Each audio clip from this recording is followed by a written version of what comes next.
अंतर्गत गुणवत्ता सिद्धता कक्ष आणि विद्याप्रतिष्ठान संकुलातील सर्व उच्च शैक्षणिक महाविद्यालयांच्या संयुक्त विद्यमाने आयोजित केलेल्या आजच्या भारताला ज्ञानसंपन्न घडवण्याची क्षमता असलेल्या अर्थातच जो जाहीरनामा आहे तो म्हणजे नवे राष्ट्रीय शैक्षणिक धोरण 2020 एक परिवर्तनशील उपक्रम आणि त्याबद्दल चालू असलेल्या सुधारणांसह नॅकच्या प्रक्रियेतील अलीकडील बदल या विषयावरील कार्यशाळेत मी सभागृहात उपस्थित असलेल्या सर्व आदरणीय मान्यवरांचं त्याचबरोबर सर्व विद्वत जनांचं मनपूर्वक हार्दिक स्वागत करते.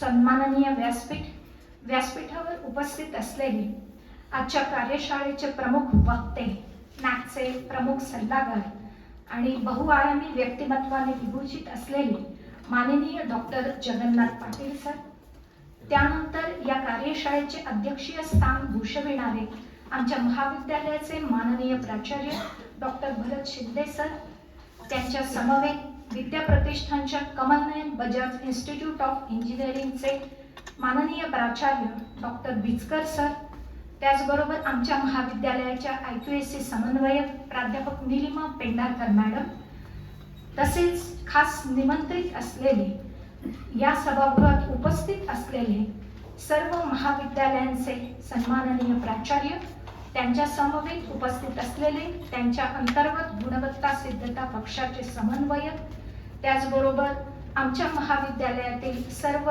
सहकारी प्राध्यापक बंधू भगिनी आणि समस्त विद्वत जनांचं मी पुन्हा एकदा या कार्यशाळेच्या निमित्ताने मनपूर्वक हार्दिक स्वागत करते आणि कार्यक्रमाच्या शुभारंभाकडे वळते.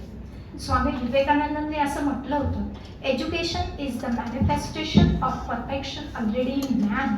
यावरून शिक्षणाची गुणवत्ता सिद्ध होते आणि त्याचं महत्त्व देखील अधोरेखित केलं जातं आणि त्याला अनुसरूनच आपण आज या कार्यशाळेचं इथे आयोजन केलेलं आहे आणि आपल्याला लाभलेले प्रमुख अतिथी सुद्धा त्या कार्यशाळेसाठी एक विद्वत जन आणि अतिशय विशेषज्ञ, त्यांची ख्याती खूप चांगल्या पद्धतीने आपण त्याबद्दल ज्ञात आहात, सर्वश्रुत आहात.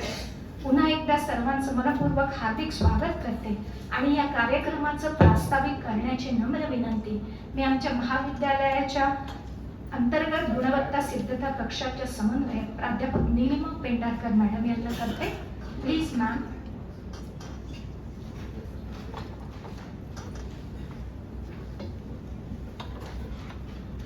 आदरणीय व्यासपीठ, विद्याप्रतिष्ठान संकुलाच्या वतीने त्यातही एस्पेशली IQAC मंच जो आहे त्यांच्या वतीने आज आयोजित केलेले हे छोटेखानी इन्फॉर्मल वर्कशॉप किंवा कार्यक्रम असं आपण म्हणू शकतो.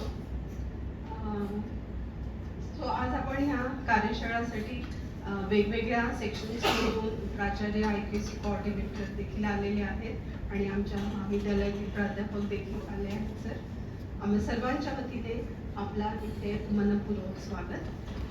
आजच्या या कार्यक्रमासाठी आपला प्रमुख अतिथी म्हणून लाभलेले आहेत डॉक्टर जगन्नाथ पाटील सर, की जे NAAC ॲडवायझर म्हणून बँगलोर येथे कार्यरत आहेत. सरांची वेगळी ओळख अजून गडकर सर करून देणारच आहेत, त्यामुळे मी फारसा वेळ घेणार नाही. पण आदरणीय व्यासपीठ आणि माझे सर्व मित्र परिवार मी यांना सांगू इच्छिते की जगन्नाथ पाटील सर हे एक आगळं वेगळं व्यक्तिमत्व की ज्यांची वेवलेंथ ही आपल्याशी जुळू शकते. सो व्यासपीठावर उपस्थित असलेले डॉक्टर बिचकर सर, आदरणीय महाविद्यालयाचे प्राचार्य डॉक्टर शिंदे सर, माझे गुरुवर्य डॉक्टर शिवाजी साठे सर आणि इतर सर्व सेक्शनचे प्राचार्य आणि IQAC कोऑर्डिनेटर आणि मित्रमैत्रिणींनो, अत्यंत ग्रामीण भागातून यांच्या आयुष्याचा प्रवास वडील त्यांनी पाहिलेले नाहीत असे हे जगन्नाथ पाटील सर, की ज्यांना ग्रामीण भागाची अत्यंत जाड आहे आणि ते विद्यार्थ्यांमध्ये रमतात असं आम्हाला गेल्या 1 तासभर देखील दिसलेलं आहे. खरं तर इतके 10-15 वर्ष आम्हाला अनरिचेबल वाटत होते असे ऑनरेबल जगन्नाथ पाटील सर हे आज आपल्या सर्वांमध्ये मुक्त संवाद साधणार आहेत. तर ही खूप भूषणावह गोष्ट आहे. सर, मी सांगू इच्छिते की ग्रामीण भागातील विद्यार्थ्यांना चाकोरीबद्ध जाऊन त्यांना अद्ययावत शिक्षण मिळावं या उद्देशाने महात्मा फुलेंच्या उक्तीप्रमाणे अविद्येचा विनाश करण्यासाठी Vidya Pratishthan it is been manifested with the dream of honourable doctor Sharadchandraji Pawar, who is president of Vidya Pratishthan sir, with his leading team, with the aspirations and with so much desires. आणि ही सगळी तळमळ त्यांच्यामध्ये असल्यामुळेच आज विद्या प्रतिष्ठानचा हा छोटा रोपटं जे आहे त्याचं रूपांतर वटवृक्षामध्ये झालेलं दिसतंय. सर यावर्षी आम्ही सुवर्ण महोत्सवी वर्ष म्हणून साजरं केलेलं आहे आणि यावर्षीच डॉक्टर गडकर सरांनी देखील त्यांचं पुस्तक प्रकाशन आपल्या विद्या प्रतिष्ठानला समर्पित केलेलं आहे. ते गोल्डन जुबली इयर सर आमचे खूप वेगवेगळे प्रोग्राम होते आणि याचाच एक उद्देश म्हणून सगळे प्राचार्य आणि IQAC कोऑर्डिनेटर एकत्र आले आणि वेगवेगळ्या गोष्टींच्या प्लॅटफॉर्म्सवरती आपण बेंचमार्किंग कसं करावं, पुढे शिक्षणाची काय योग्य दिशा असू शकेल या उद्देशाने त्यांना जे वेगवेगळे प्रश्न पडायला लागले तर यासाठी एक IQAC समितीची स्थापना संस्था लेवलवरती करण्यात आली. ऑनरेबल मॅनेजमेंट यांनी या ठिकाणी आपला इंटरेस्ट दाखवला. आम्हाला वेगवेगळे युनिक मॉडेल्स आमच्या समोर त्यांनी सादर केले, आम्हाला दाखवायचा प्रयत्न केला की आम्ही देखील यामध्ये आमची उत्तुंग कामगिरी करू शकू या उद्देशाने स्थापना केलीच आहे. आमच्या महाविद्यालयाचा IQAC युनिट देखील sir criteria wise incharges coordinator आहेत आणि मेंबर आहेत, सगळे प्राध्यापक. सो महाविद्यालयात आज 138 प्राध्यापक आहेत आणि 3223 विद्यार्थी संख्या ही हायर एज्युकेशनमध्ये आहे सर. आणि महाविद्यालय हे किंवा कॅम्पस म्हणूया आपण की IT आणि BT मध्ये जसं पायोनियर होतं for prestigious Savitribai Phule Pune university, त्याच पद्धतीने आपण आता आर्टिफिशियल इंटेलिजन्स या ठिकाणी नवीन युगाची वाटचाल आमच्या कॅम्पस पासून सुरू करणार आहोत आणि याचे प्रवक्ता आपल्याकडे बिस्कर सर म्हणून देखील बसलेले आहेत. सर आता आपण ऑटोनॉमी घ्यावी किंवा नाही, नॅशनल एज्युकेशन पॉलिसीचे जे बारकावे आहेत आणि एकूणच AQR असेल, NRF असेल, अटल रँकिंग आहे, आम्ही सर्व रँकिंगला सामोरे जाण्याचा प्रयत्न करतो सर. आणि महाविद्यालयाला देखील Atal ranking of institutions on innovation achievement यांच्या वतीने पहिल्या 25वा स्थान मिळालेलं आहे. आपण जसं आता बघितलं की महाविद्यालयाचे बेस्ट प्रॅक्टिस जसं गडकर सर आहे, आपण बघू शकतो की हे 21वं वर्ष होतं सर स्टेट लेवल प्रतिभा इंटर कॉलेजिएट कॉम्पिटिशन. तसंच मराठी विभागाच्या वतीने आपण आताच स्पीचेसमध्ये पण ऐकलं की विद्यादीप या महाविद्यालयाच्या अंकाला अॅन्युअल मॅगझिन जे आहे त्याला आतापर्यंत 12 पुरस्कार प्राप्त आहे state level as well as university level also. तर ह्या काही गोष्टी आहेत, right structural facilities at different institutions, BEd college असेल, लॉ कॉलेज असेल, आमचे इंदापूर कॅम्पसेस असतील. So we do have 30 units under the umbrella of Vidya Pratishthan आणि त्यामध्ये 30,000च्या वरती विद्यार्थी हे शिक्षण घेत आहेत वेगवेगळ्या स्तरावरती, UG to PG as well as PhD sir. We do have the research centers in different units of विद्या प्रतिष्ठान.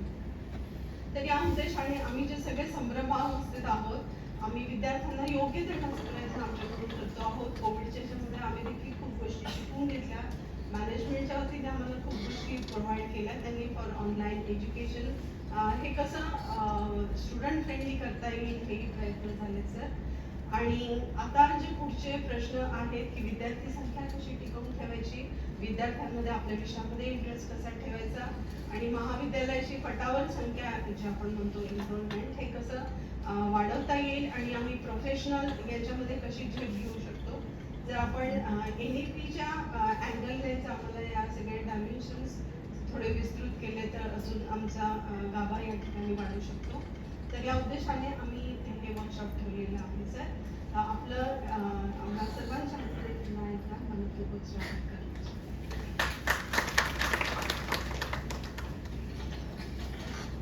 धन्यवाद madam. Thank you very much for your elaborative introductory speech here. आपल्या प्रास्ताविकाने या कार्यक्रमाची उत्तम पायाभरणी झाली असं म्हणायला हरकत नाही. यानंतर आपल्या कार्यक्रमाचे प्रमुख वक्ते माननीय डॉक्टर जगन्नाथ पाटील सर या कार्यमग्न व्यक्तिमत्वाचा परिचय आमचे सहकारी दुसरे कार्यमग्न व्यक्तिमत्व ज्यांच्या पुस्तकाचं नुकतंच आज प्रकाशन झालेलं आहे ते प्राध्यापक डॉक्टर श्रीराम बेडकर सर यांनी हा परिचय करून द्यावा ही नम्र विनंती. Please sir.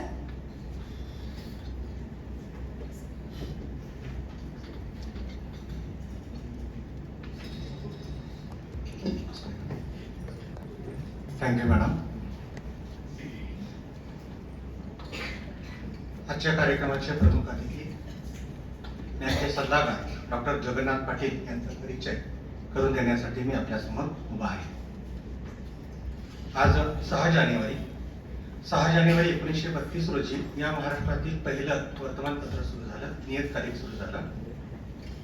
दर्पण नावाचं नियतकालिक आचार्य बाळशास्त्री जांभेकर यांनी या नियतकालिकाची सुरुवात केली होती. डॉक्टर जगन्नाथ पाटील यांच्या करिअरची सुरुवात पत्रकारितेने झालेली आहे, त्यामुळे पत्रकार दिनाच्या आपल्या सर्वांना शुभेच्छा. डॉक्टर जगन्नाथ पाटील यांनी अगदी सुरुवातीला पत्रकार म्हणून काम केलं, प्राध्यापक म्हणून काम केलं, आमच्या कोल्हापूरच्या शिवाजी विद्यापीठामध्ये शैक्षणिक प्रशासक म्हणून काम केलं, तिथंच त्यांनी संशोधक म्हणून सुद्धा काम केलं. आणि अशा सुंदर प्रवासामध्ये उच्च शिक्षण गुणवत्ता क्षेत्रातील जागतिक शिखर पादाक्रांत करून मराठी झेंडा त्रिखंडात फडकवणारा एक संवेदनशील माणूस म्हणजे डॉक्टर जगन्नाथ पाटील. आता प्रस्तावनेमध्ये पेंढारकर मॅडमनी सांगितलं, त्यांनी आताच याच्या आधीचं त्यांचं व्याख्यान ऐकलं होतं, ती संवेदनशीलता आम्हाला त्या व्याख्यानाच्या माध्यमातून ऐकायला मिळाली. आंतरराष्ट्रीय वर्तुळामध्ये जेपी या नावाने प्रसिद्ध असलेले डॉक्टर जगन्नाथ पाटील, जेपी जयप्रकाश नारायण यांच्याशी त्यांचं वैचारिक नातं आहे, त्यामुळे आपल्या नावाचा शॉर्ट फॉर्म त्यांनी जेपी असा केलेला आहे.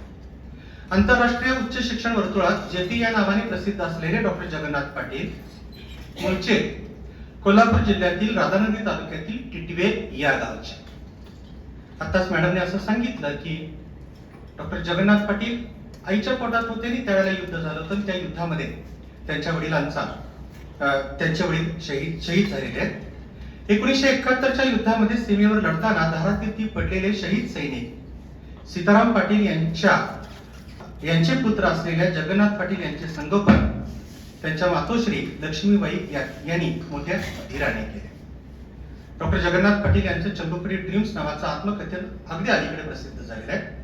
कोरोनाच्या कालखंडामध्ये सरांनी लॉकडाऊनच्या कालखंडामध्ये आपल्या जीवनाचं पुनरावलोकन केलं, आपल्या जीवनाचं सिंहावलोकन केलं आणि लॉकडाऊन मध्ये काय करायचं, कोरोनाच्या कालखंडामध्ये काय करायचं, तर आपल्या स्वतःच्या आत्मकथनाची निर्मिती सरांनी केली आणि 2020 मध्ये त्याचं त्यांनी प्रकाशन केलं.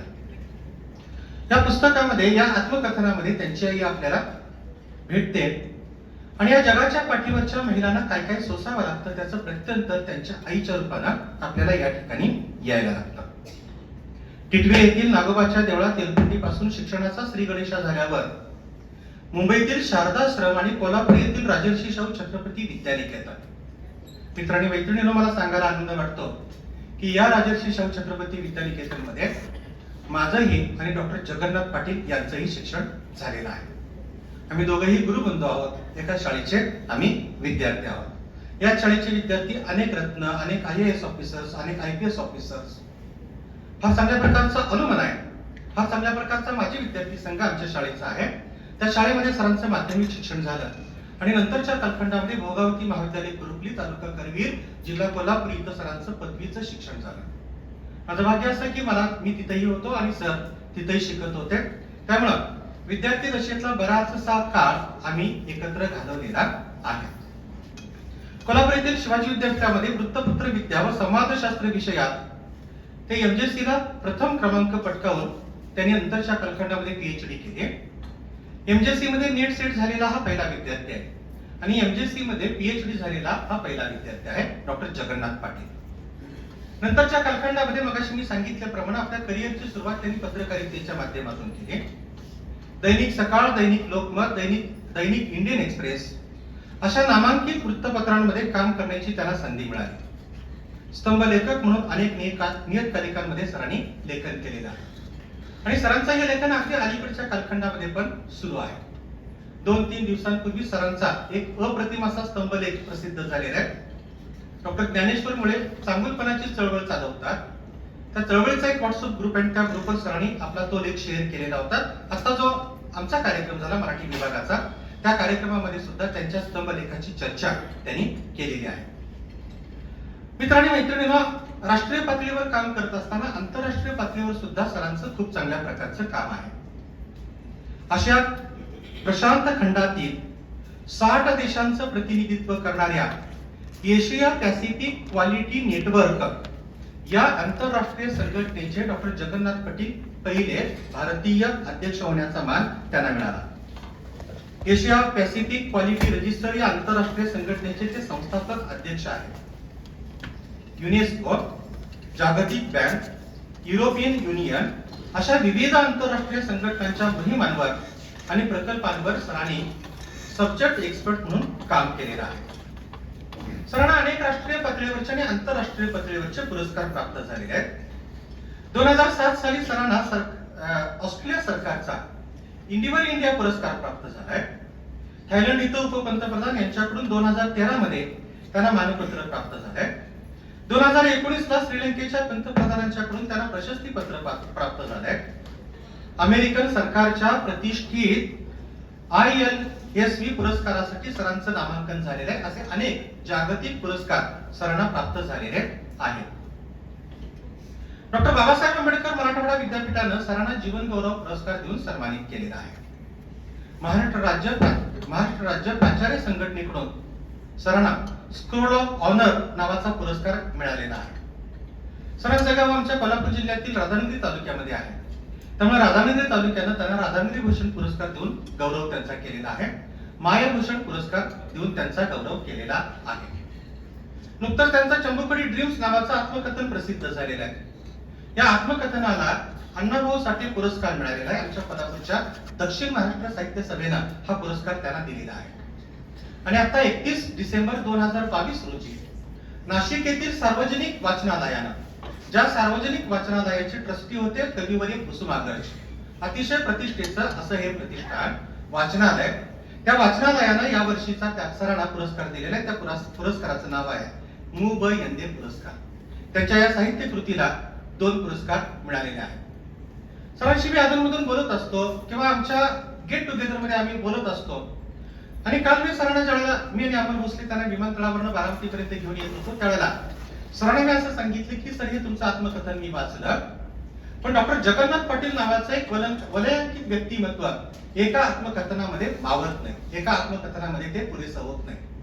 त्यामुळे असे 2-3 आत्मकथनाचे खंड, जसं डॉक्टर आनंद यादवानी झोंबी नांगरणी घर भिंती आणि काचवेल अशा आत्मचरित्रांची मालिका तयार केली. आणि त्या आत्मचरित्रांच्या मालिकेमधून इथला जो बहुजन समाजातला विद्यार्थी वर्ग आहे किंवा तुमच्या माझ्यासारखे जे प्राध्यापक आहेत किंवा जे लोक आहेत, त्या लोकांना प्रेरणा देण्याचं कार्य अशा प्रकारचे आत्मकथन करतात. अप्रतिम असं आत्मकथन आहे. आणि हे आत्मकथन मित्रांनी मैत्रिणींनो आपण तर वाचावं, पण तरुणांनी पण ते वाचावं असं मला स्वतःला वाटतं. न्याच्या निमित्तानं न्याच्या माध्यमातून देशातील 1500 पेक्षा जास्त महाविद्यालयांचं आणि विद्यार्थ्यांचं मूल्यांकन सरांच्या नेतृत्वाखाली झालेलं आहे. खूप चांगल्या प्रकारचं सरांनी काम केलेलं आहे. न्याच्या निमित्ताने आणि भारताचं प्रतिनिधित्व करत असताना जगभरातील, माझ्या माहितीप्रमाणे जगभरामध्ये 180 देश असतील. त्या 180 देशांपैकी 60 देशांमध्ये सरांनी रिसोर्स पर्सन, विषय तज्ञ, व्याख्यानांच्या निमित्तानं, चर्चासत्रांच्या निमित्तानं, परिषदांच्या निमित्तानं फार चांगल्या प्रकारची भटकंती केलेली आहे. आणि ही भटकंती मित्रांनी मैत्रिणींनो नंतरच्या कालखंडामध्ये सातत्यानं चालूच राहणार आहे. मेलबोर्न विद्यापीठाची उच्च शिक्षण गुणवत्ता विषयातील पदवी प्राप्त करण्यासाठी अगदी अलीकडच्या कालखंडामध्ये त्यांना ऑस्ट्रेलिया सरकारची शिष्यवृत्ती मिळालेली आहे. राष्ट्रीय आणि आंतरराष्ट्रीय स्तरावर अनेक संशोधन, प्रकाशने आणि प्रकल्पांवर सर कार्यरत आहेत. फार चांगल्या प्रकारचं त्यांचं काम सुरू आहे. या देशातील अनेक राज्यांच्या शिक्षण मंत्रालयासाठी, मग ते शालेय शिक्षण मंत्रालय असेल किंवा उच्च शिक्षण मंत्रालय असेल, या मंत्रालयांसाठी सर सल्लागार म्हणून कार्यरत आहेत. Mauritius, Mongolia, Russia, Kazakhstan, Malaysia अशा अनेक देशांमध्ये सर उच्च शिक्षणाची गुणवत्ता जोपासण्याच्या संदर्भात तिथल्या सरकारांना मदत करत आहेत, वैचारिक मदत करत आहेत. सरांचं सामाजिक काम फार चांगल्या प्रकारचं आहे. अनेक वंचित विद्यार्थ्यांचं पालकत्व सरांनी घेतलेलं आहे. आणि याचाच एक भाग म्हणून आमच्या कोल्हापूर जिल्ह्यातील राधानगरी तालुक्यातील टिटवे या त्यांच्या मूळ गावी सरांनी त्यांच्या आईच्या नावानं एक पब्लिक स्कूल सुरू केलेलं आहे की ज्या प्रकारचं पब्लिक स्कूल मध्ये ते शिकले किंवा मी शिकलो अशा प्रकारचं एखादं पब्लिक स्कूल असावं म्हणून आईच्या नावानं त्यांनी पब्लिक स्कूल सुरू केलेलं आहे.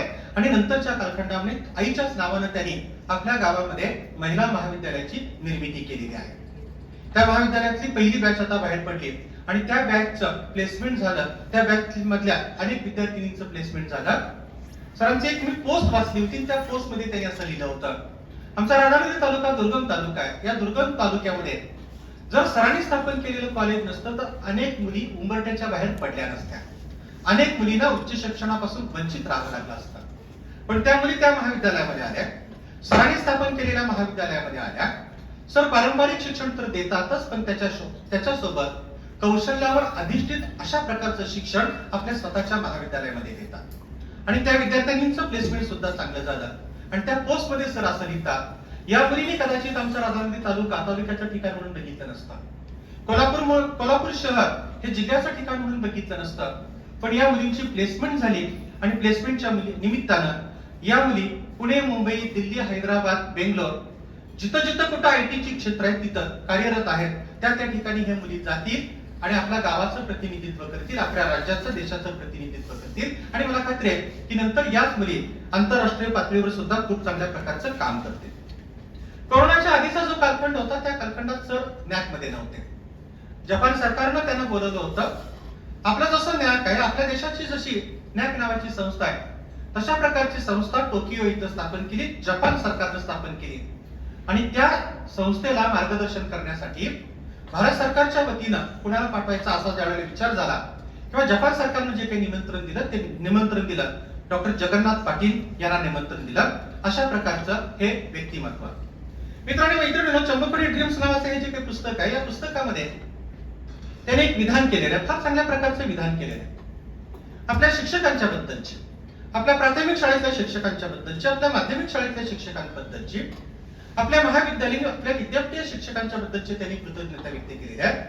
आणि मला स्वतः सर पाटील सर असं वाटतं की तुम्ही जी कृतज्ञता व्यक्त करताय ती कृतज्ञता व्यक्त करत असताना ती कृतज्ञता शिक्षक म्हणून ती आमच्यासाठी सुद्धा आहे. इतकी अप्रतिम कृतज्ञता त्यांनी ती व्यक्त केलेली आहे. ती कृतज्ञता व्यक्त करत असताना असं म्हणतात, माझ्या शिक्षकांच्या अनुभवावरून मी एक गोष्ट ठामपणाने सांगू इच्छितो की कुठलंही आधुनिक तंत्रज्ञान किंवा शिक्षण पद्धती ही एखाद्या समर्पित शिक्षकाला कधीही पर्याय ठरू शकत नाही. मित्रांनो मैत्रिणींनो, कोरोनाच्या पार्श्वभूमीवर आपण ऑनलाईन गेलो आणि ऑनलाईन गेल्यानंतर आता मॅडमनी प्रस्तावनेमध्ये असं सांगितलं, मित्रसंगणक निरीक्षक आहे पण पेटरकर मॅडम किंवा चिमुरपुरे मॅडम, निलिमा देवी मॅडम किंवा IQAC मध्ये काम करणारी आमची टीम ही टेक्नोसेव्ही आहे. ही जी टेक्नोसेव्ही टीम आहे त्या टेक्नोसेव्ही टीमला हे सगळं आत्मसात करणं सोपं झालं, पण माझ्यासारख्या संगणक निरीक्षक शिक्षकाला ते आत्मसात करणं तसं अवघड गेलं. आणि हा जो काही ऑनलाईनचा कालखंड होता तो ऑनलाईनचा कालखंड या प्रतिकूल कालखंडामध्ये आम्ही तो आत्मसात केला. पण आमची सुटका कधी झाली, आम्ही सुस्कारा कधी टाकला, आम्हाला हायसं कधी वाटलं, आम्हाला बरं कधी वाटलं, ज्या वेळेला आमचं कॉलेज ऑफलाईन झालं आणि आम्ही वर्गामध्ये विद्यार्थ्यांना शिकवू लागलो. त्यामुळे तुमचं हे जे काही विधान आहे ते विधान फार महत्वाचं ठरतं, समर्पित शिक्षकांसाठी फार महत्वाचं ठरतं. आणि सरांनी मगाशी उल्लेख असा केला आणि अध्यक्ष म्हणून आमच्या महाविद्यालयाचे प्राचार्य डॉक्टर भरत शिंदे यांनी रूम नंबर 5 मध्ये पुस्तक प्रकाशन समारंभामध्ये उल्लेख केला की आपल्या महाविद्यालयाचे किंवा जे जे बघण्यात शिक्षक येतात ते शिक्षक शिक्षिका आपण सगळे समर्पित आहोत. त्यामुळे तुमचं जे काही विधान आहे ते विधान सर आम्हाला लागू पडतात. सरांचं ज्या वेळेला व्यक्तिमत्व आपण पाहतो, मी ते वाचलंय, मी ते जवळून अनुभवलंय. आमच्या शाळेचे ते माझे विद्यार्थी म्हणून त्यांचा गौरव असतो, त्यांचा फार मोठा गौरव होत असतो. या पुस्तकाचं प्रकाशन गत वर्षीच्या आमच्या गेट टुगेदर मध्ये झालेलं आहे. त्यांची इच्छा होती माझ्या सगळे शिक्षक स्टेजवर असावेत, माझ्या सगळे गुरुबंधू गुरु भगिनी सभागृहात असावेत असं त्यांना वाटत होतं. त्यामुळे त्याचं प्रकाशन गत वर्षी आमच्या गेट टुगेदर मध्ये झालेलं आहे. मी ज्यावेळेला डॉक्टर जगन्नाथ पाटील यांना बघतो, मी ज्यावेळेला डॉक्टर ज्ञानेश्वर मुळे यांना बघतो, डॉक्टर दिगंबर प्रधान यांना बघतो किंवा आपल्यासारखी अनेक माणसं ज्यावेळेला मी बघतो त्यावेळेला माझ्या एक गोष्ट अशी लक्षात येते की एक मूल, एक वही, एक पुस्तक, एक पेन, एक पालक, एक शाळा, एक महाविद्यालय, एक संस्था हे सगळे घटक ज्यावेळेला एकत्र येतात त्यावेळेला ते सगळे घटक एकत्र आल्यानंतर डॉक्टर जगन्नाथ पाटील यांच्यासारखं एखादं मधुर फळ आपल्या हाताशी येतं आणि ते मधुर फळ नंतरच्या कालखंडामध्ये आकाश भरारी घेतं आणि आकाश भरारी घेऊन अखिल मानवजातीच्या कल्याणाचं कार्य करत राहतं. मग या महाराष्ट्रातला वारकरी संप्रदाय असेल, छत्रपती शिवाजी महाराजांच्या विचारांचा वारसा असेल, छत्रपती शंभूराजांच्या विचारांचा वारसा, नंतरच्या कालखंडामध्ये फुले शाहू आंबेडकर ते थेट आदरणीय शरद पवार हा जो काही पुरोगामी विचारांचा वारसा आहे, या पुरोगामी विचारांचा वारसा आणि जगभरातले जे कोणी अखिल मानवजातीच्या कल्याणाचा विचार करणारे जे कोणी विचारवंत आहेत, समाज सुधारक आहेत, या समाज सुधारकांच्या वाटेवर डॉक्टर जगन्नाथ पाटील यांच्यासारखं व्यक्तिमत्व पाऊल टाकतं आणि म्हणून ते NAAC मध्ये फार चांगल्या प्रकारचं काम करतात. 2016 मध्ये जो काही नवा आकृतीबंध आला, त्या नव्या आकृतीबंधाची 100% जबाबदारी डॉक्टर जगन्नाथ पाटील यांच्याकडे होती. ती जबाबदारी आपल्या सेंट्रल मिनिस्टरने दिली होती. ती जबाबदारी UGC ने दिली होती. ती जबाबदारी NAAC ने दिली होती आणि ती जबाबदारी लिलया पार पाडण्याचं कार्य डॉक्टर जगन्नाथ पाटील यांनी केलेलं आहे.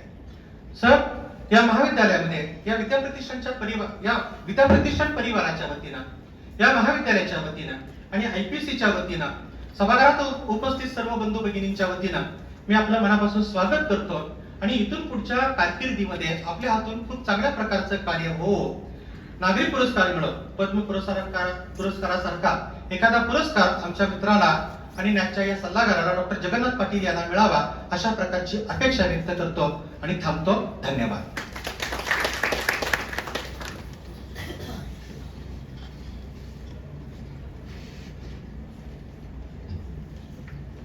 धन्यवाद सर.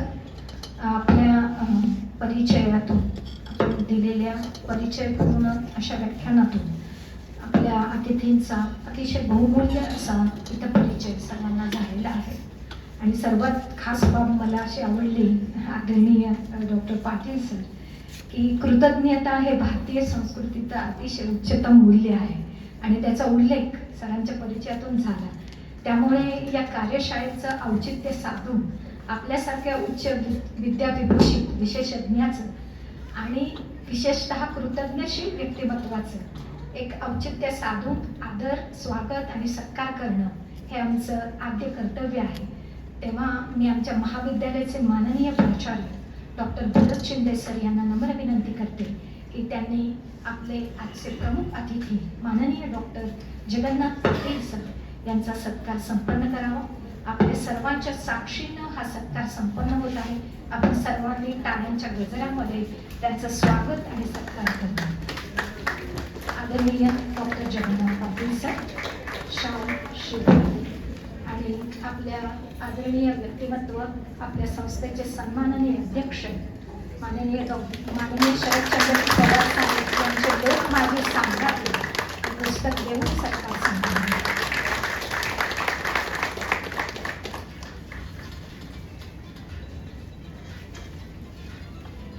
धन्यवाद सर.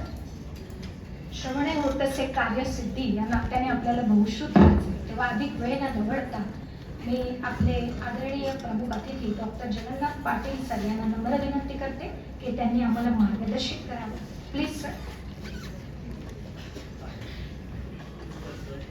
IQAC कोऑर्डिनेटर, माझे मित्र गुरुबंधू गडकर सर, त्याचप्रमाणे इथं उपस्थित असलेले इतर सर्व प्राचार्य, IQAC कोऑर्डिनेटर आणि सर्व शिक्षक जे आहेत, सर्वांना माझा नमस्कार. मी दोन्ही भाषेत बोलतो. I will switch in between Marathi आणि इंग्लिश, कारण NAACची जी भाषा आहे ती इंग्रजी आहे. त्यामुळे त्यातले बरेचसे शब्द किंवा बऱ्याचशा संज्ञा ज्या आहेत त्या कदाचित मला मराठीमध्ये प्रॉपरली कम्युनिकेट करता येणार नाही. त्यामुळे मी त्याबद्दल जे बोलणार आहे सगळं ते इंग्रजीतच तुमची परवानगी घेऊन बोलतो.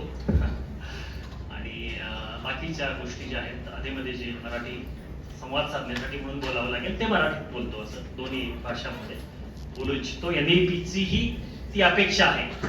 NAP एक्सपेक्ट्स मल्टीलिंग्वलिझम आणि आता ही मोठ्या प्रमाणावरती प्रयत्न चालू आहेत केंद्र सरकारचे की अगदी वेगवेगळ्या प्रकारचे तांत्रिक शिक्षण सुद्धा जे आहे ते आपल्या भाषेतून, मातृभाषेतून देण्याचा प्रयत्न सुरू केला जावा. या दृष्टीने अगदी AICTE आता विशेष प्रोत्साहन योजना सुरू केलेली आहे की तुम्ही इंजिनिअरिंग मध्ये कोर्सेस चालू करा, त्यासाठी ते एनकरेज करताय. अगदी परवाच आपले गृहमंत्री म्हणाले की आपण मेडिकल सुद्धा याच्यामध्ये सुरू करण्याचा, मातृभाषेमध्ये सुरू करण्याचा प्रयत्न करू, असं ते म्हणाले. तर हे चालू आहे. त्यामुळे त्याच्या अनुषंगानं आज NAP बद्दल देखील मला थोडं बोलायचं आहे, तर ते मी बोलतो.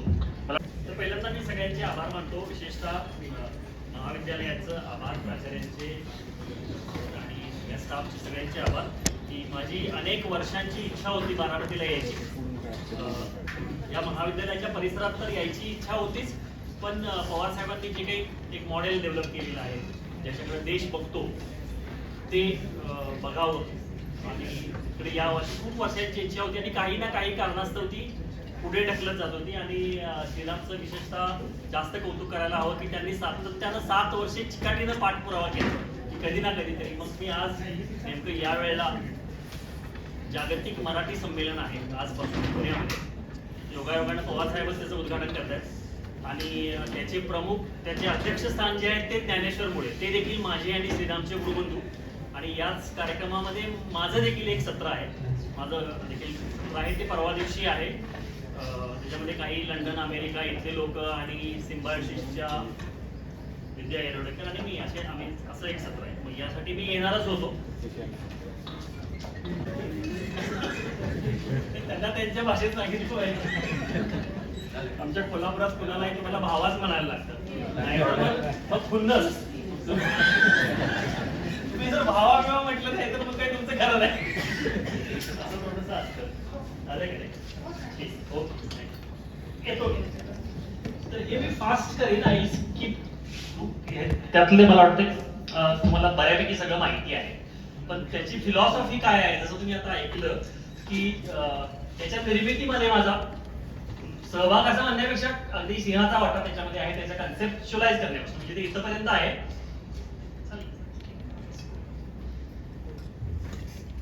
बेंचमार्क वरती आधारित अशा प्रकारची मूल्यांकन व्यवस्था आणायला हवी, अशा प्रकारचा पेपर मी 2003 साली ज्या वेळेला NAAC मध्ये जॉईन झालो त्याच वर्षी लिहिला होता.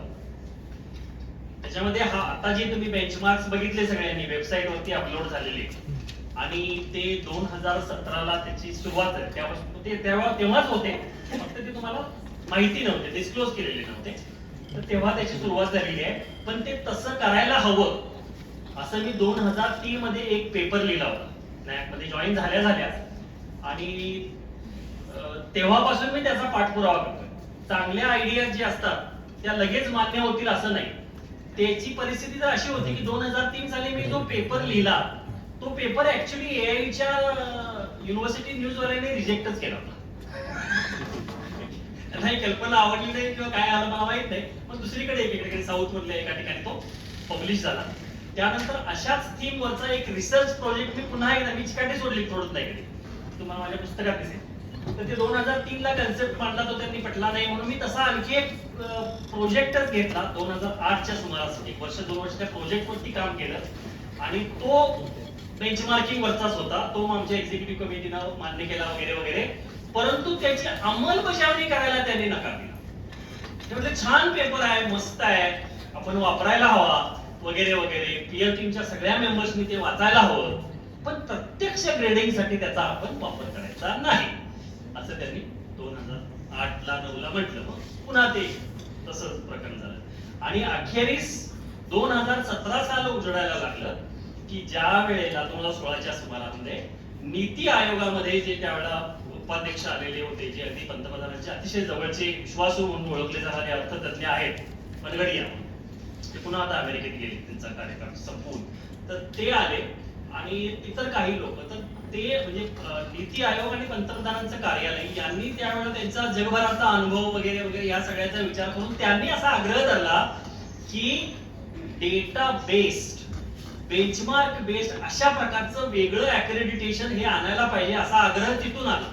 म्हणजे 2003 साली मी जे म्हणत होतो त्यावेळेला कोणी लक्ष दिलं नव्हतं. आता 2016ला अचानक पीएमओ आणि नीती आयोग हे सांगायला लागले, म्हणजे आता सगळे खडबडून जागे झाले, आणि मग ते कसं करायचं काय करायचं असा माणसाचा शोध सुरू झाला. आणि मग त्यांना कोणीतरी सांगायला आलं की हे 12 वर्षापूर्वी कोणीतरी सांगितलेला एक माणूस आपल्याकडे आहे, आणि त्याच्या गळ्यामध्ये ही जबाबदारी घाला असं म्हणून ती माझ्याकडे जबाबदारी आली. आणि हे फ्रेमवर्क मला जे 15 वर्षापूर्वी सुचलं होतं त्याचं सगळं डिटेलिंग आणि त्याची अर्थातच त्याच्यासाठी कमिटी आम्ही राष्ट्रीय स्तरावरची बनवली. वेगवेगळ्या विद्यापीठांचे, वेगवेगळ्या प्रकारच्या विद्यापीठांचे कुलगुरू, वेगवेगळ्या प्रकारच्या महाविद्यालयांचे प्राचार्य वगैरे अशा प्रकारचे तज्ज्ञ वगैरे घेऊन आम्ही ती समिती बनवली आणि जवळजवळ 8 ते 9 महिने काम करून 2016ला 2017च्या जुलैला हे फ्रेमवर्क लॉन्च केलेलं आहे. 5 वर्षे ते तुमच्या समोर आहे हे फ्रेमवर्क. ऑनलाईन काही मंडळी आहेत त्यांनी त्यांचा माईक म्यूट करावा प्लीज. गौतम कुडाले, ऑनलाईनचे काही संकेत असतात ते सुद्धा पब्लिश करायला पाहिजेत. म्हणजे प्रत्येकाने म्यूटच राहायचं असतं ऍक्च्युली. म्हणजे तुम्ही म्यूट करून व्हिडिओ घालून नंतर घरामध्ये चहा प्यायला वगैरे जाऊ शकता.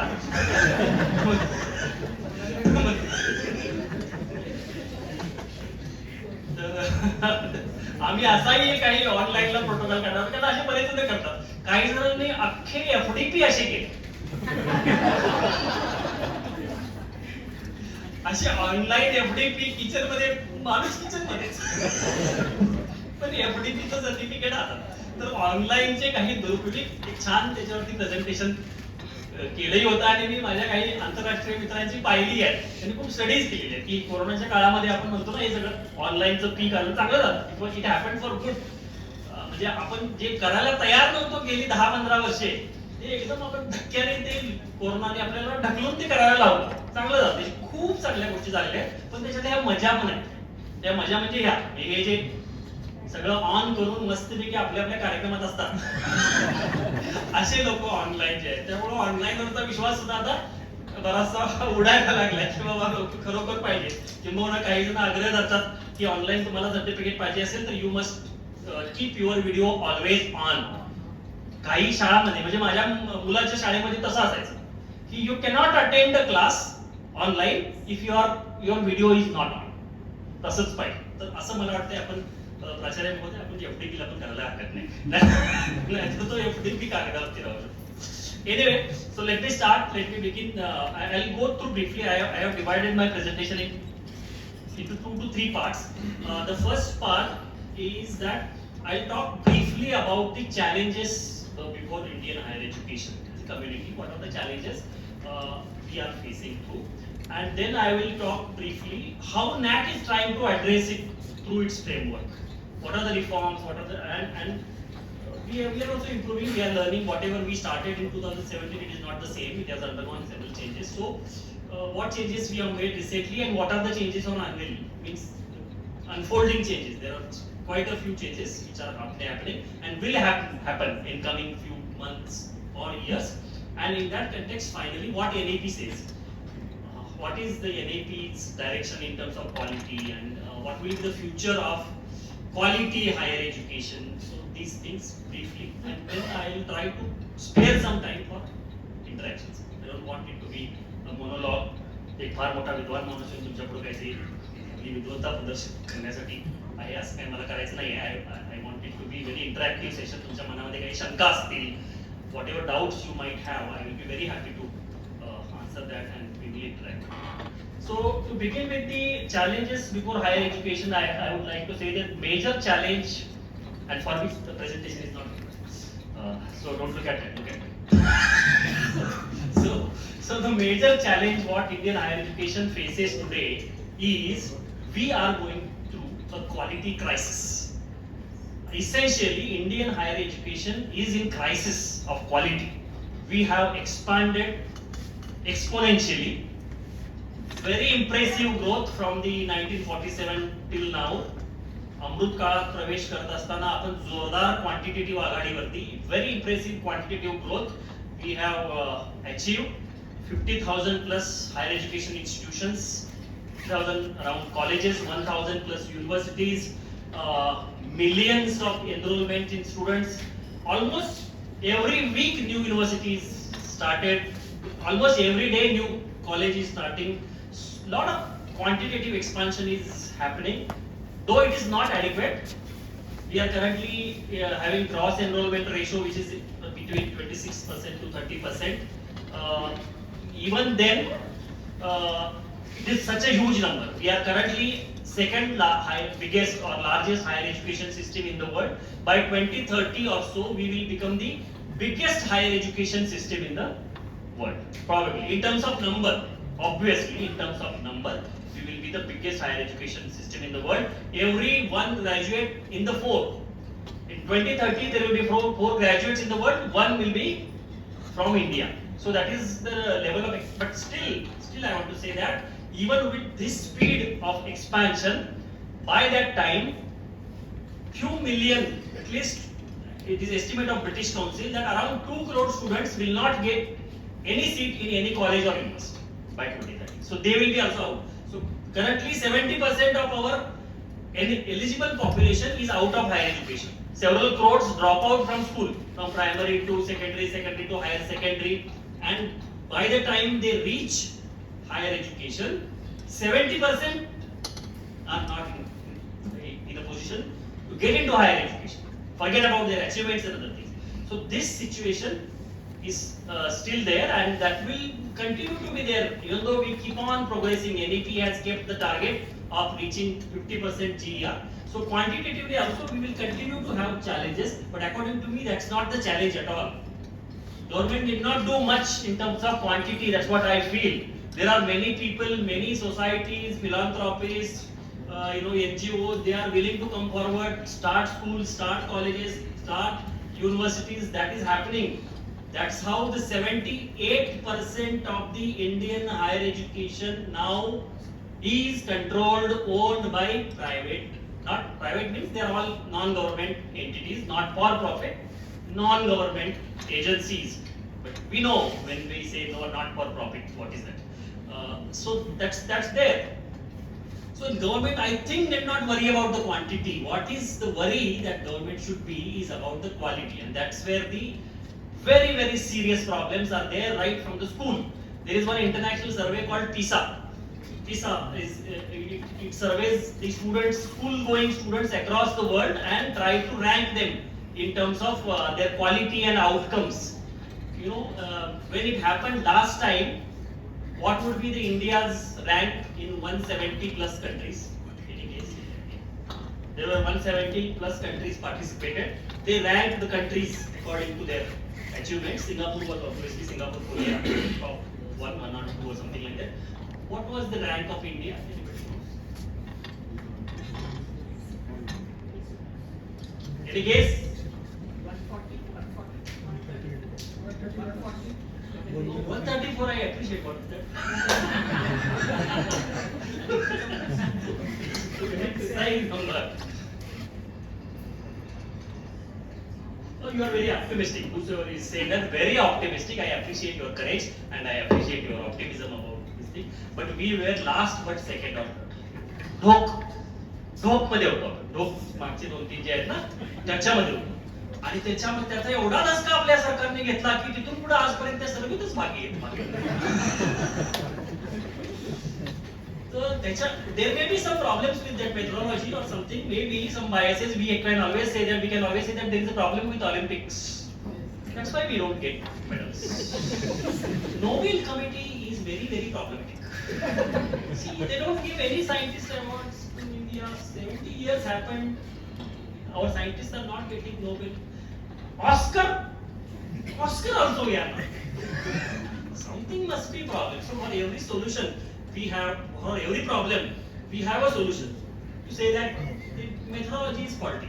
So all of you, the colleges where you have not got A grade or any other grade, it is because of NAAC. Not because you are inferior. तुमच्यामध्ये काही त्रुटी आहेत असं बिलकुल समजू नका. नॅकच्या प्रोसेस मध्ये असलेल्या गंभीर त्रुटीमुळे तुम्हाला कमी ग्रेड मिळालेली आहे. असं तुम्ही मॅनेजमेंटला पटवून द्या.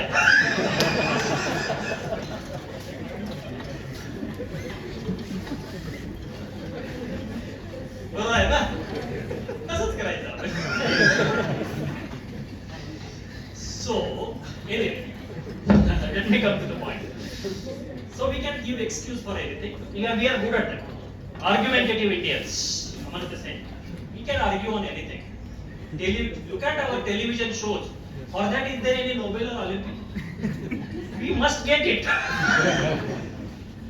काही समाजाला ज्याचा उपयोग नाही अशा विषयांचं दळण कसं दळावं याबद्दल जर नोबेल कोणी काढला तर त्या आमच्याच माणसांना द्यायला हवा असं माझं आग्रहाचं मत आहे. So what I was trying to say that in educational PISA we were nowhere, we couldn't. So that's why government now has started their own survey. Perhaps something happened and our own survey ASRs are happening school level.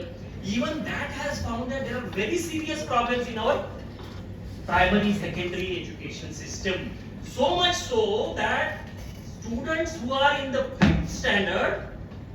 fifth standard students, very few, I am not exactly remembering the data, but maybe 25 or 30%, only 25 to 30% students in standard 5 are able to read the text which is supposed to be read by second standard students. They can do the arithmetic which can be done by the second standard students. So this is the level.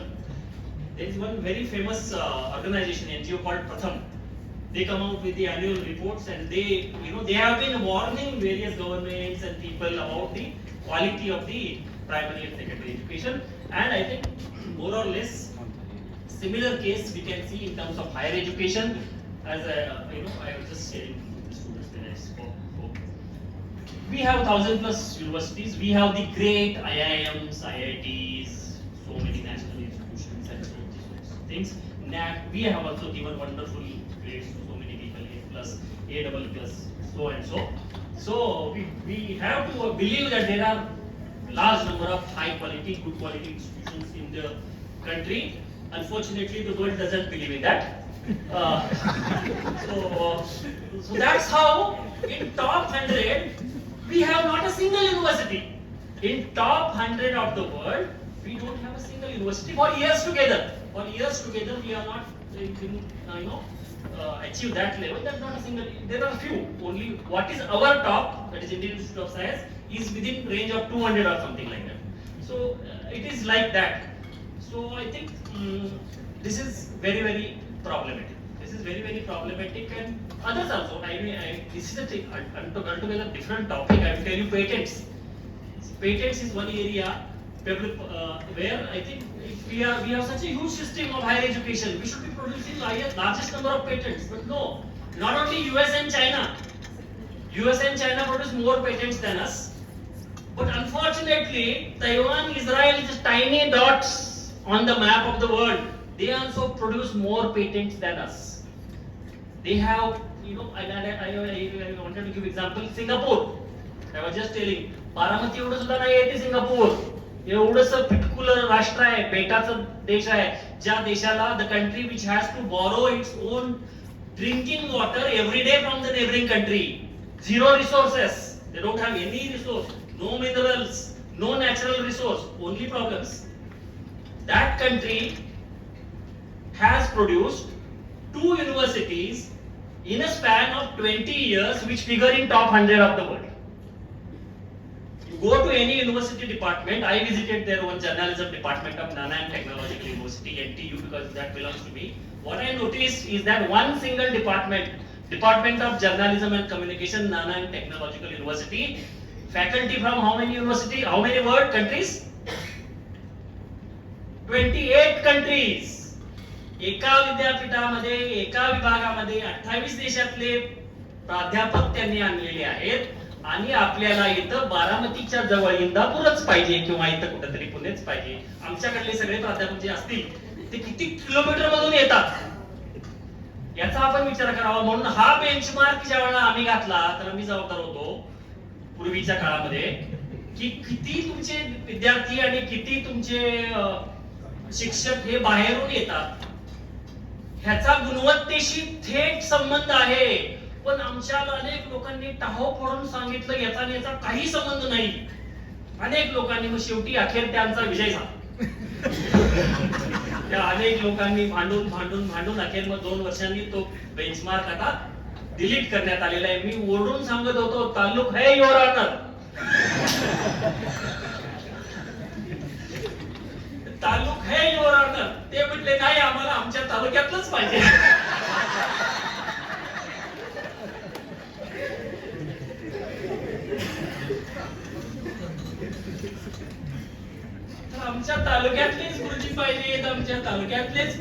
Colleges असं सोडून ते तुमची पोरं तालुक्यातच सोबत फिरणार.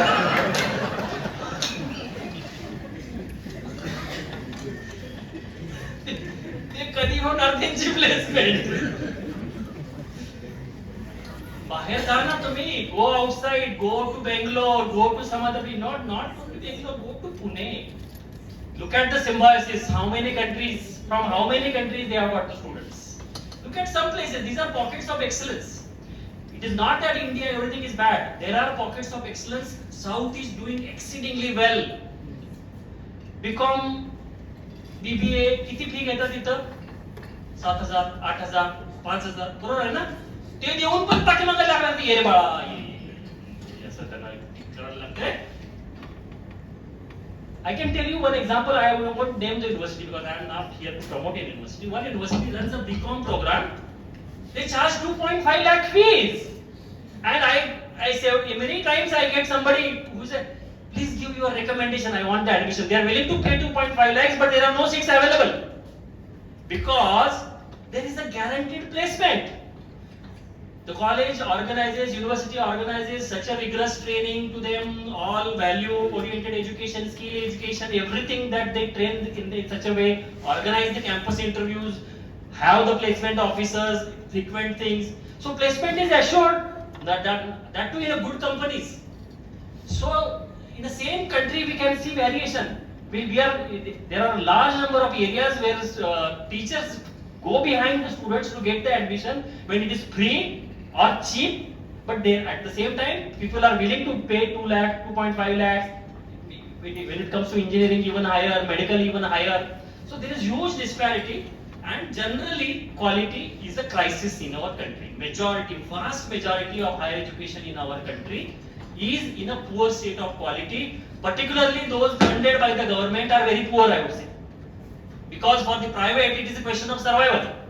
The management will not invest any money if there are no students, there is no fees. Why would they continue the college? Same is not case with the government institutions. So in many cases I was very surprised, very happy to see here people in this premises that they are so dedicated. समर्पित असलेले शिक्षक ज्यांच्या शोधात मी अनेक वेळा फिरत असतो, माझ्या शिक्षकांसारखे ते मला कुठं देश मिळत नाही, म्हणून मी नाईलाजानं प्राध्यापकांशी बोलायचं बंद, म्हणजे कमी तरी केलंय. बऱ्याच ठिकाणी जातो ते वाद घालायला सुरुवात करतात की हे कसं शक्य नाही, ते कसं शक्य नाही. जसं मी म्हणतो ना, तालुका आहे युअर ऑनर, ते म्हणतात नाही आमच्या तालुक्यातला. तर तसं प्रत्येक पॅरामीटर बद्दल लोक वाद घालतात की हे कसं शक्य नाही. आम्ही we are from rural area, how can we have placement? We are from tribal area, how can we have this? So we have this, we don't have any industry. Large number of problems only I keep on hearing, especially in parts where there is strong correlation. तालुक म्हणतात ना, तालुक है. Government grants ज्यांना मिळते अशा ठिकाणच्या बहुसंख्य प्राध्यापकांना या संदर्भात भरपूर प्रॉब्लेम असतात. त्यात काही शक्यच नाही असं त्यांना वाटत असतं, आणि कशालाही नॅक नावाची भानगड निर्माण केलेली आहे असंही त्याचं मत असतं. At the same time, many private institutions, त्यांना compulsory नाही आहे. It is not compulsory for them. They need not go to NAAC, but they come because they see that when we do NAAC, it will be a value addition for our institution, for our students, for our teachers, not only for as a brand of NAAC grade, but overall improvement will happen. So there is lot of enthusiasm when it comes to privately owned institutions from all sectors, from management, from teachers, everybody wants it. When it comes to government, what I have noticed is very limited enthusiasm. IQAC coordinator हा बिचारा प्राणी असतो. Many places IQAC coordinator is somebody who look feel very sorry about that. Oh, you are appointed IQAC coordinator. Oh, I am sorry. What a pity. Because that fellow has to remain mercy of on all of the teachers to get the data. Principal will and management will keep pressurizing him or her, and the teachers will not be in a position to give data. They will run away here and there. So IQAC coordinator is really in trouble. I have experienced. So तुमच्यापैकी इथे जे कोणी आहात, तुमच्या प्रति माझी सहानुभूती. But let me tell you, because I am here, I have spent 20 years in NAAC, with accredited over 1500 plus universities, colleges, traveling all around the country, having seen people. And similarly, I was conducting one program in Northeast in Assam where there were so many people. Again, same problem. IQAC coordinators were there. They keep trying and all that thing. So long back. That time also I made one observation. I will also make now observation. I have seen personally those coordinators who were considered as poor fellows and all, no, they have to go through all this thing. I have noticed most of these IQAC coordinators have become principals or vice chancellors. Majority of them have become principals or vice chancellors because they are used to work. They got the habit. They got the habit of not only work, data, excellence, everything. So the side effect of NAAC. It is unintended side effect of the NAAC that the person who gets engaged into that develops the quality culture, habit of working, and then he goes up without knowing him or her. That's what. So if you are worried that why are you doing लष्कराच्या भाकऱ्या वाजण्याचं काम पण का करतोय असं तुम्हाला वाटत असेल तर तुम्ही तसं अजिबात वाटू देऊ नका. It is going to give you reward. If you are working sincerely, seriously, it is not only true about NAAC, it is generally true. Just keep on working devotedly and you will get what you were not expecting at all. Unintended benefits will always follow if you are sincere toward your work. Whatever, it did not be a great one. If you are a teacher, and that's why I appreciate Gadkar सरांचं पुस्तक जे आहे त्याला मी खूप म्हटलं प्रत्येक शिक्षकाने जर असा कार्यमग्नता पुस्तक छापलं तर प्राचार्यांचा आणि त्या IQAC कोऑर्डिनेटरचा किती भार कमी होईल. अख्खी बखरच त्यांनी लिहिलेली आहे. 5 वर्षामध्ये कुठे कुठे गेले, कोण कोण होते आणि आमच्या डेटामध्ये आम्ही काय मागतोय, सगळं तेच तर मागतोय. अटेंडन्स द्या, व्हॅल्युएटेड कोर्स विच अटेंडेड त्याचे सर्टिफिकेट द्या, त्याच्या पेपरच्या बातम्या द्या. तर प्रत्येक महाविद्यालयामध्ये असे एक कार्यमग्न गडकर असावेत अशी आपण इच्छा व्यक्त करूया. That is the key actually. The key of this entire system is that only. So anyway, I close that my session on what I was talking about, the challenges in front of higher education. There are many, but I flagged just one, which is relevant to us, our workshop and NAAC, and that's why I say quality crisis. We are in a serious crisis of quality. Our output is not good. It is not acceptable. It is not general statement because we produce Satya Nadella, right? We produce Sundar Pichai. Rishi Sunak is also Indian origin. Kamala Harris is also Indian. There is nothing wrong with Indian DNA. Indian DNA is very strong, extraordinarily strong. त्याच्यावरती आपण fact चढवलेला आहे खूप सारं अळसाचं, आर्ग्युमेंटेटिव्हचं वगैरे वगैरे वगैरे. The problems that we have created on that with certain attitudes. One of the attitude is not keeping proper record. Britishers ruled us for several years. They are known as the best record keepers in the world. 500, 600, 700 years record, everything will be maintained so properly. Now also if you want to throw little better light on any part of the Indian history, you have to go to London and find the records. So they are the best in the record keeping. We have not learned that from them. Some things we learned, but some things we didn't learn. So we must learn that. So record keeping is very important. So this is one problem. So these quality crisis needs to be handled, and I believe that NAAC efforts, the entire framework what we have been implementing now since its beginning 1994 also, what was started by Professor Arun Nigavekar. Incidentally, he has a very strong connect with me. He is from Kolhapur, my hometown, Tiktave. He is 3 kilometers from Nigave. That's where Nigavekar is from, and he was the vice chancellor of Pune University also, and he has founded NAAC. He was the founder director of NAAC. So at that time, whatever the framework was done, it was developed. It was really helping the institutions to progress in a defined way on a set parameter. Curriculum, what are the things expected? Teaching, learning, what you can do. In research, what you can do. In terms of infrastructure, what are the good practices? Student support and progression, management, and then the other things, now what we call it as the institutional values and best practices. So on the same path, NAAC has been continuously trying to achieve that. What happened in 2017 was more focused approach. Revised accreditation framework was not just subjective approach. Till 2017, what was happening was peer team was coming. You are doing your exercise, self-study report was there, criteria were there, but your I'm going to skip most of the things that are coming RAF directly. Theory I'm going to quit everything. Yes.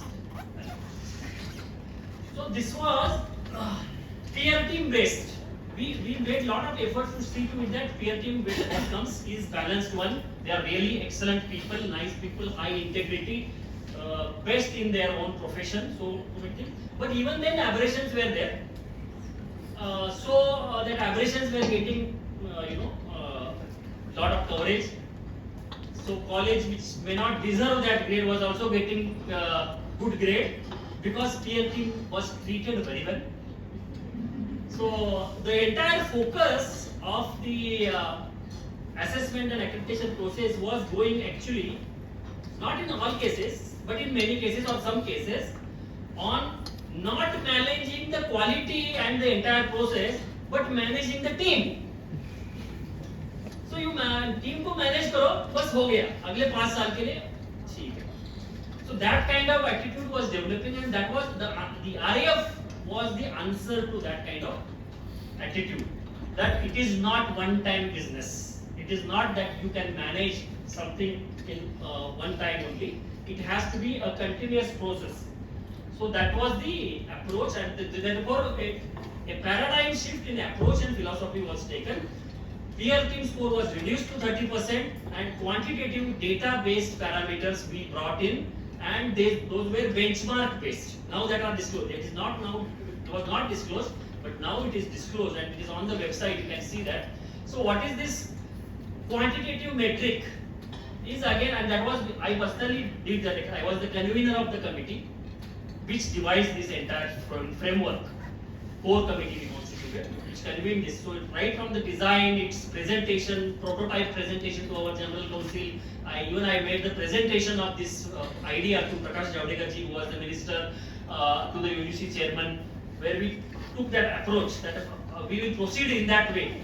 So we conducted survey of thousands of colleges, several hundred universities, collected the data, what is their performance on various areas. We went through several self-study reports, what were available with us, and then we came out with certain figures, benchmarks, that it should be like that. For number of PhDs, faculties in a college or in a university, what could be that ratio? So we had done a survey, and based on a survey and our own experts' assessment that what is good for India, all the benchmarks are not realistic. You might criticize that.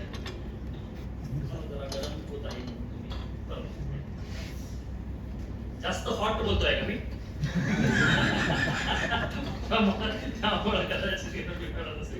anyway, so it is not just based on a survey or average.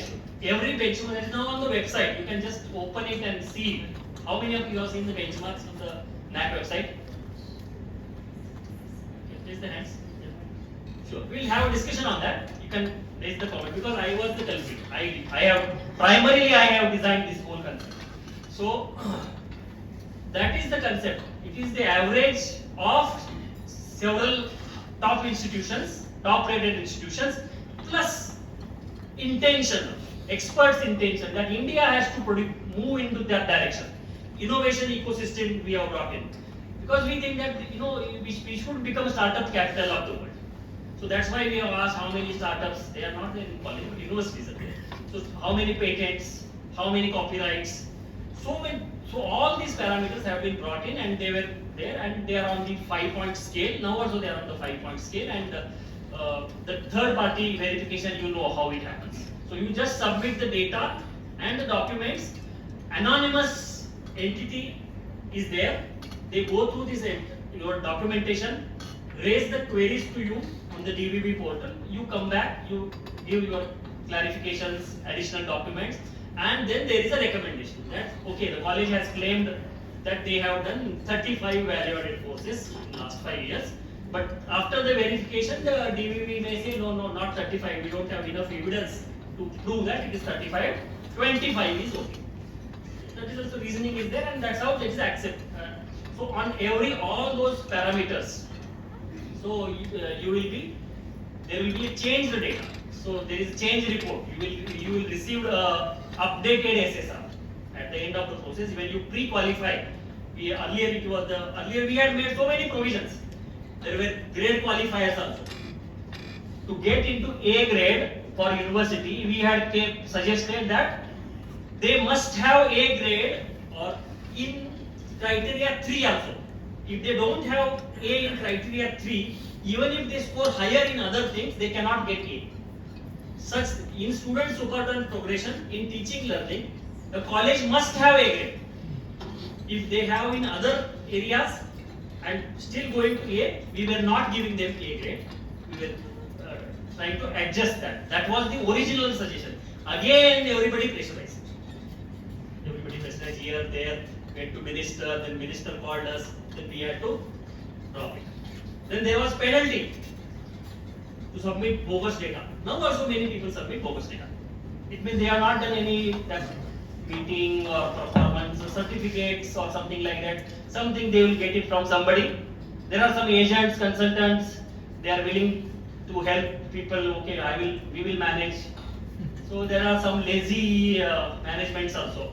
Lazy management who want easy results. So they will hire that consultant. Okay, you take that money. So we did not get data and other things. That person will come sit with you. He will have ready-made templates. He will prepare everything, charge some handsome amount, good amount. You will pay something to NAAC as a fees, but double, triple you will pay to that consultant or agent. So that is unfair practice, undesirable practice, and on which NAAC has taken action. You have notified that don't go to any consultants, don't appoint any agents. It is patently wrong to say that you can buy the grade. We have been telling, but still some people can fall prey to that things. So it happens. So it has been diluted. What I am trying to tell you is that there were many provisions, fake data, penalty, grade qualifier, even pre-qualification was 30%. Now it has been brought to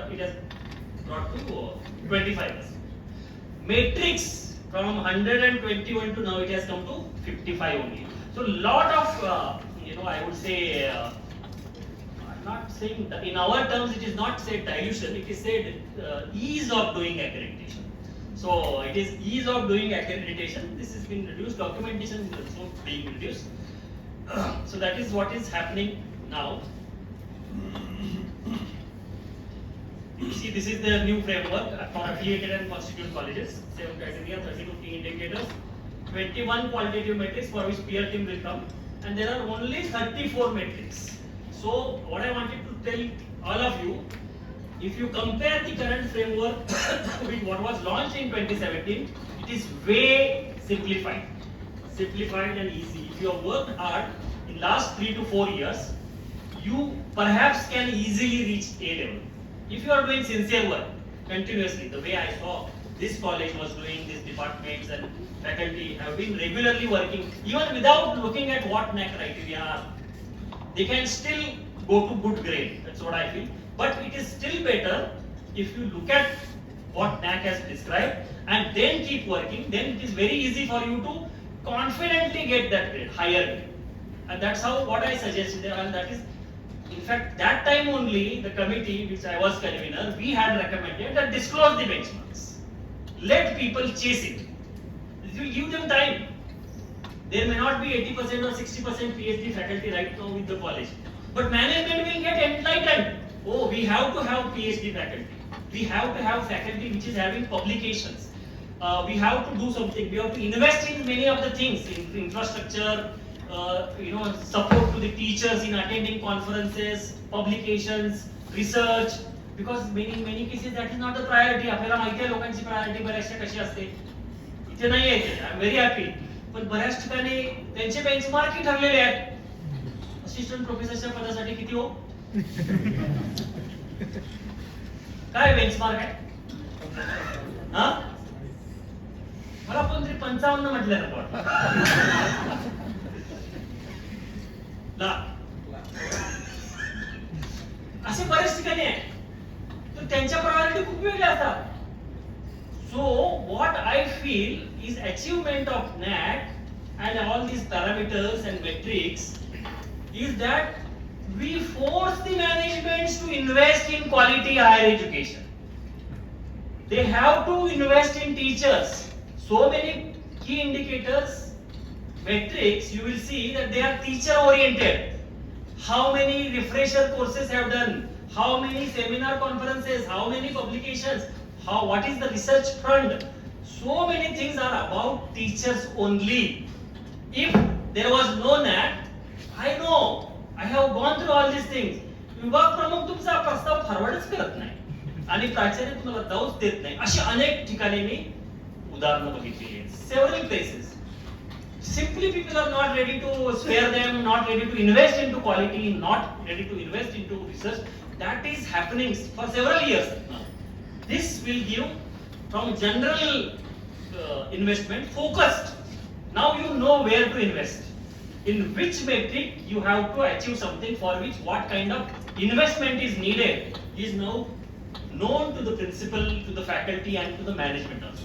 So if they want to move higher in the ladder, they have to invest into this metric. So according to me, this framework and now the disclosure of the benchmarks is really a wonderful thing that can happen to the colleges. You need to stay focused on achieving those targets and overachieving. I would say plan to overachieve it. If we have stipulated 20 value-added courses, I would say you do 40. Why not? Do it more. Then only perhaps you will reach that placement target. We have kept it very high. It's like 60%. You will say impossible. Possible. You were listening from Gadkar sir just now. He was talking about the story of one college that I mentor. It's not motivating. I am mentoring that college. I'm chief mentor of that institution. Rural institution. पहिल्याच वर्षी त्या कॉलेजच्या 55 मुली TCS, Infosys, Capgemini अशा प्रकारच्या कंपन्यांच्या मध्ये place झालेल्या आहेत पहिल्या वर्षी. ज्या वर्षामध्ये त्या जिल्ह्यातल्या इतर कॉलेजेस, जी कॉलेजेस 30 वर्षे, 40 वर्षे, 50 वर्षे, 60 वर्षे अस्तित्वात आहेत, सरकारी ग्रँट घेत आहेत, त्यांची एक किंवा दोन पण मुलगा किंवा मुलगी प्लेस झालेली नाही. अशा परिस्थितीमध्ये ग्रामीण भागातील एक महिला महाविद्यालय, त्याला अनुदान नाही, काही नाही, अशा महाविद्यालयाच्या एवढ्या मुली प्लेस होऊ शकतात. Possible, it's very much possible. India is booming economy actually for youngsters एवढ्या अपरिमित संधी आहेत की placement is no problem at all. You have to just make them ready. Your own syllabus will not help you. Let me tell you very frankly, what syllabus you are teaching now may not help it. It is not adequate in many cases because it is updated that also I would say NAAC's contribution. I know one university, one very top university in the country, they had not changed their syllabus for 20 years. And then you expect that the boys or girls will get placement. How? Because industry changes their softwares, their policies, their entire patterns, sometimes within 6 months now. Mobile industry, every 6 months things are changing. What was available throughout the country or the world 1 year back, all of a sudden is vanished.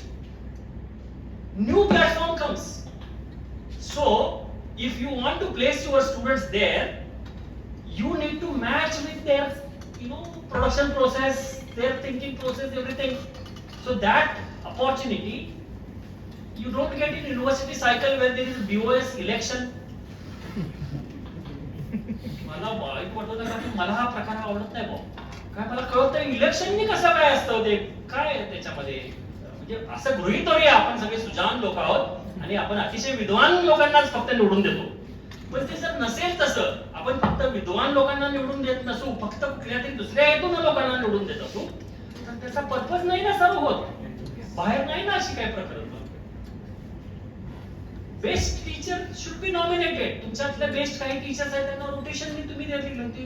You need a best mind to be heading the board of studies. तो त्या विषयातला तज्ञ पाहिजे. त्या विद्यापीठामध्ये त्याचा नाद करणारा कोणी नसलं पाहिजे. असा म्हणजे इतर बाबतीत नव्हे. In terms of the competency as a teacher, as a researcher, that person should be the best, at least among the best. Only that person should be appointed as the vice chairman or the dean of the faculty, not by election. Sorry, I am differing with the views or act or whatever it is, but that is my personal academic opinion formed because I have traveled 60 countries in the world, seen best of the universities in the world. So I know that it is not that election is not bad. I have seen the universities where vice chancellor is elected. In Spain, where I visited one university of Catalunya, 400-year-old university, their vice chancellor is elected, not appointed, or you know how we do that. So that's not bad, but because they will elect only a person who is capable of going to Nobel. अशा area ते देतच नाहीत निवडून.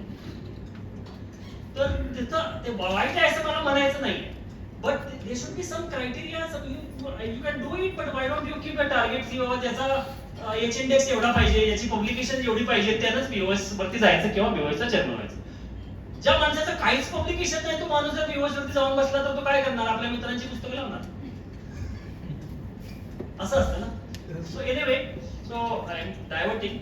What I was trying to say is that each and every metric of the NAAC has been purposely designed to allow the institutions and the faculty members to travel towards a direction which is the most desirable direction for quality improvement of higher education institution and the country also, keeping in mind the broader targets of our country, where we are lacking, what we should do.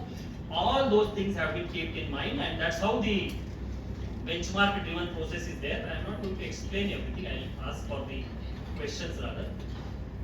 Just go to, and this is, see, I want to say that this entire process is not only about outcomes, it is also about inputs, it is also about the process, it is also about the all the judicious combination is. Many people kept saying, in fact I wanted to tell you that when we were advised by the top authorities, they were telling no questions on inputs, no questions on outputs, only outputs we want, ask only outputs. We vehemently fought with them and say no, we must talk about inputs also and processes also, because large number of colleges in our country do not have basic inputs.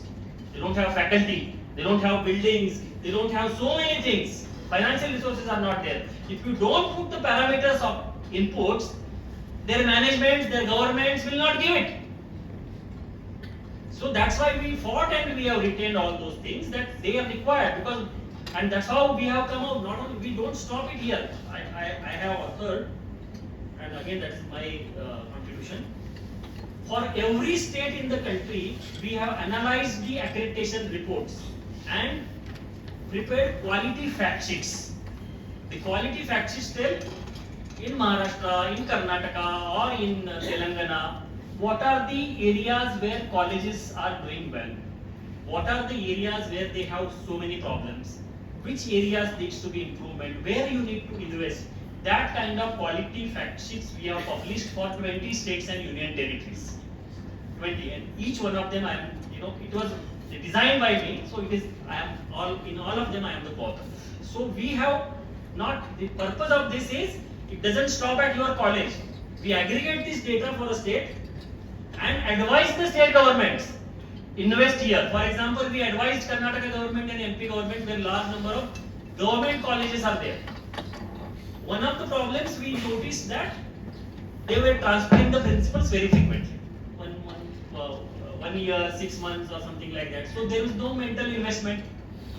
If the principal is not having adequate tenure, how he or she will invest their mind and focus on the improvement of the institution? So our advice to the government was, don't transfer the principals just like that. You should have a policy, at least 3 years or 5 years that person should spend, then you can transfer that person. That type of things, many things, faculty recruitment, PhD eligibility is another issue. There are some universities which do not allow affiliating colleges to have PhD guides. Many cases. They may not be in Maharashtra, but Haryana.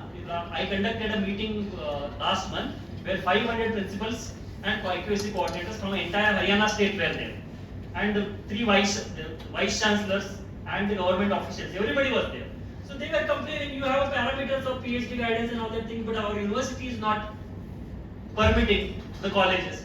So we recommended to the government, you must amend that rule and enable the college faculties to supervise for PhD. If the teacher is eligible, what is it has got to do with the college status? It is affiliated college or PG college or UG college.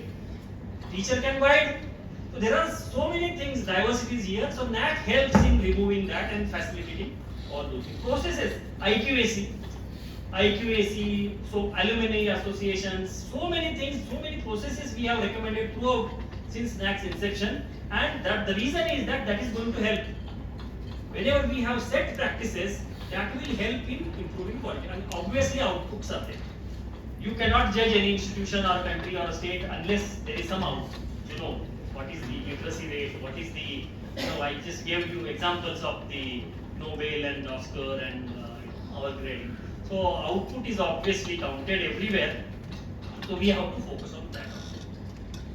So these are, I have already explained you the intentions of doing all these things was data management practices, and you must admit now that it is because of NAAC and your entire operation is online. Every meeting is getting recorded, minutes are kept, everything is in the system. That ICT practices we have facilitated. NAAC itself doesn't accept any physical submission. None of the NAAC's process is now offline. Nothing is offline. Everything is online. From IQAC to result declaration, only the peer team visit that happens. That is the only part which is offline, which is required, because unless you see the campus, you can't get it. For example, when I visited this campus, I have been hearing a lot about this. So I really felt very sorry that this college got B+ or B++. I am very sure ह्याच्यापेक्षा कितीतरी कमी प्रतीचं infrastructure, कितीतरी प्रतीची गुणवत्ता आणि कितीतरी कमी प्रतीच्या कमिटमेंटचे शिक्षक असलेल्या लोकांना हे मिळालेलं आहे. हे मला जाणवलं. म्हणजे हे असं होऊ शकतं, आणि ते मग पीअर टीम व्हिजिटचं काम आहे. When they visit the college or institution, they can come to know what type of institution is there, what is the commitment of management, what is the involvement of teachers, students, and those 21 parameters are now there. They are essentially qualitative, which is based on subject expert, their experience. So that balance is maintained here. And that's how this whole process, value orientation is very important. Environmental practices, if you see our criteria 7, lot of changes are happening because we made mandatory that you should have a green audit, environmental audit. हो madam, thank you. तुम्ही छान lecture चालू आहे असं म्हटलं ते मी ऐकलं, पण आता अजून लेक्चर चालू आहे तर तुम्ही तुमचा गोष्टी ऑनलाईन ऐकतायत असं म्हणाले की NAACसाठी खूप छान ते आपल्या बहुतेक घरातले कोणते सांगतायत, चांगलं सांगतायत.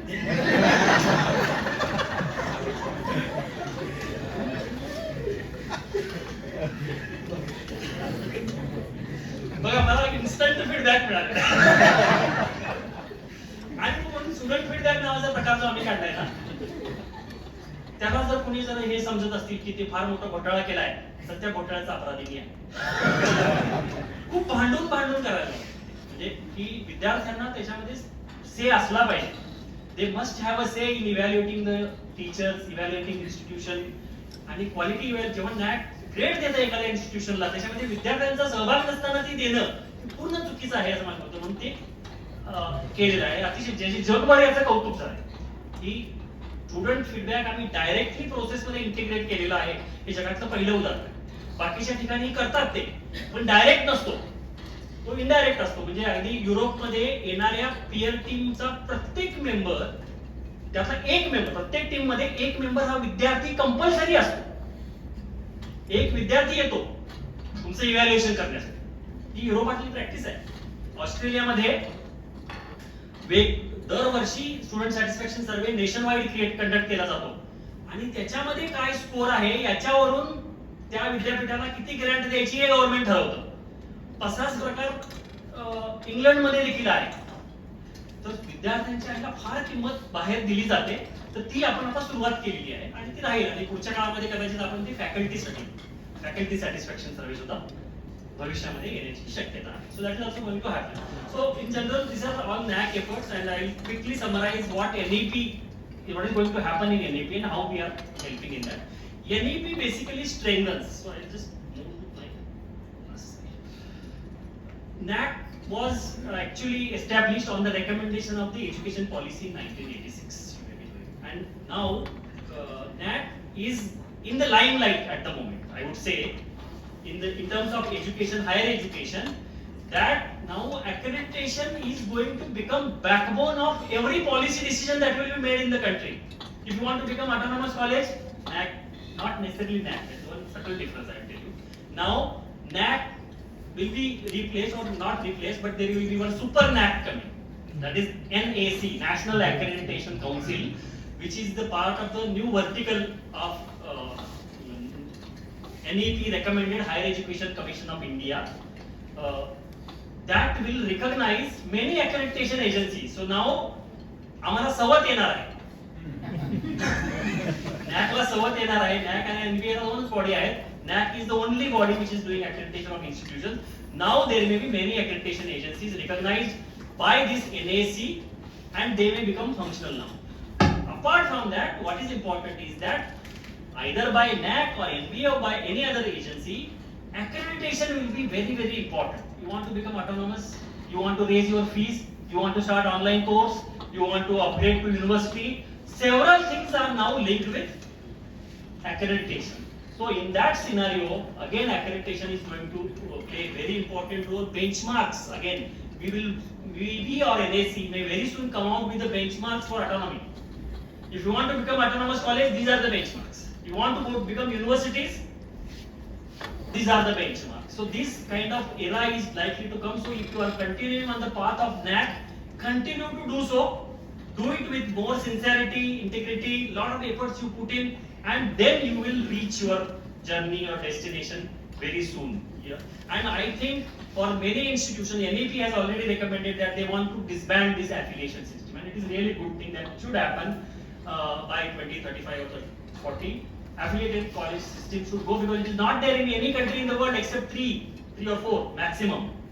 And each college is supposed to be autonomous, or if not university, at least degree awarding institution. That is what the trend worldwide.